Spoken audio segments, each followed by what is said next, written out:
The Sports Hour at 6. But right now, we're talking with the authoress. What do you prefer? Oh, author, I think, yeah. Paige Toon.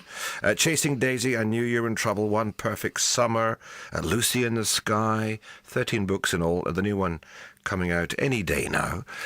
We've heard the lady side of it all. What did you say, sir? It's actually not out till the 19th of May. Oh, 19th of May. Well, yeah, this is a very early exclusive. Any day now. You're wishing the year away, Chris. What do you have to do for when it's launched? You have to go on a tour and...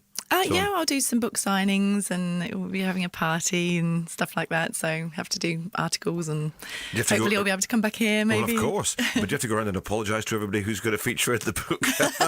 Explain yourself. No, I'm very, very careful about that actually. Yeah, very careful. Get into a lot of hot water otherwise. Okay, so the readings are from the new book, which is called The One We Fell in Love With. We've heard the man's side of it all.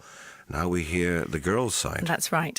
So Rose, Phoebe and Eliza, this is the first time you'll hear from them collectively, but for the rest of the book, they each have their own chapters. So this is the second half of the prologue. You could say we're freaks of nature. We look exactly the same with our blonde hair and green eyes, and we all carry the same genetic material. One of us could literally commit murder and blame it on the others without our DNA giving us away. Identical triplets are formed when a single fertilised egg splits into two and one of the resulting two eggs splits again. The odds of this happening could be anything from 1 in 60,000 to 1 in 200 million, but one thing's for certain, identical triplets are very, very rare. When our parents brought us home from the hospital, they were terrified about mixing us up. Apparently we wore hospital armbands until they grew too tight, and even after Mum snipped the bands off, she painted each of our little fingernails a different colour. Sometimes she's still baffled about who's who in our baby photographs. But even though we looked the same, and even though we came from the same single fertilised egg, we were separated into three before our mother even knew she was pregnant. And here's the crux of it. We were born three completely different individuals. As time passed and our personalities began to shine through, Mum and Dad came to realise that we actually had very little in common. Yes, we could all scream very loudly, and yes, we were all extremely stubborn, but that was about it. Until we were 17, that is. Because when we were 17, Angus Templeton moved in next door, and unfortunately, all three of us fell head over heels in love with him. All three fell in love with the one man. So that is the one we fell in love with. Identical triplets who, when they were 17, all fell in love with the same man. And the book starts when they're 27 and one of them is marrying him. But there's a lot of history there and, there's a few twists and turns. In fact, a big twist. So what must each of these books have? What's the secret ingredients to a chick lit book? Oh, for me, I write a lot about forbidden love. Because I just What's forbidden love? Well, just, when you're in love with someone that you really shouldn't be in love with. Mm-hmm. So, I just sort of really enjoy that, that kind of the sense of feeling very torn and, that unrequited sort of love, that's what makes me, that's what I enjoy reading. And, it's much more sort of heart-wrenching and, anguishing if there's a reason why they can't have the one that they're, really in love with. And so obviously, three women being in love with the same man, that's a kind of key example of, There's a story online today about some twins in Australia, funnily enough, right, who date the same guy. They live with the same man. That's weird. Yeah. I'm not going to go that far. They share a bed with the same man. Oh, my God, and they want to weird. both have children at the same time with him. I'm not making that up. It's if it works today. for some. So someone's ahead of you. You think you've made it up, but it actually exists. Do you read stories in the papers and go, oh, yeah, I can use that? I don't read the papers anywhere near as much as I should. I find that I don't really have time. So, but sometimes, ideas come out of anywhere. You get inspiration from anything. Just sometimes I'll just say to my husband, hey, what about this? And he kind of is like, what? And of course, the place, I suppose, where you sell a lot of books is the airports these days, isn't it? They're there, aren't they? Yeah, absolutely. Yeah, the airports are. So you get on a plane yourself, or get on a bus or whatever in public, and you see someone reading you a book. Do you go? Do you know that has actually never happened to me? Really? So many of my friends have told me that they've seen people reading my books on tubes and trains, and they've sort of wanted to go over and tap them on the shoulder. I think if I did see someone, I probably would say, excuse me, would you like me to sign that for you? How far can you go in a book like this? Now, you said you've just censored the bit you read out there, but where do you draw the line? Well, people don't draw the line, do they? There is plenty of erotica out there. Look at 50 Shades of Grey. So. I'd rather not. Did you enjoy it? You might learn something, Chris. You never know. Seriously, have you seen the film? I have seen the film, and the film bad was that? it was not good compared to. I mean, the books are so much. Just there's so much more to the books, but I actually met her recently. Oh, did you really? Yeah, at an Apple Festival launch, and she and her husband have written the screenplay for the second book for the second book. So I think that that should hopefully be a lot better if she's involved. When I saw the film at the Arts Picture House in Cambridge, probably 80% of the audience was women, quite young actually, teenagers, early 20s, all with their bottles of wine and whatever, I bet.